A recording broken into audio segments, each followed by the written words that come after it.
Наркотикът е бил скрит в тайници в шаситата на товарни камиони с софийска регистрация. От 4 тира на една и съща фирма дрога е открита в 3 от тях. Официално камионите са превозвали консерви с грах и доматено пюре. Пристигнали са на бургаското пристанище с ферибот по линията Поти Бургас. Наркотикът е на блокчета по 500 грама и е бил опакован с индигова хартия.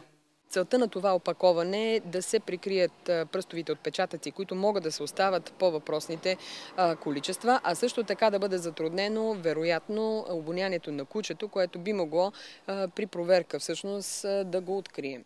Откритото количество наркотик до момента е около 400 кг. Дрогата може да се окаже повече, тъй като претърсването на камионите за други тайници продължава.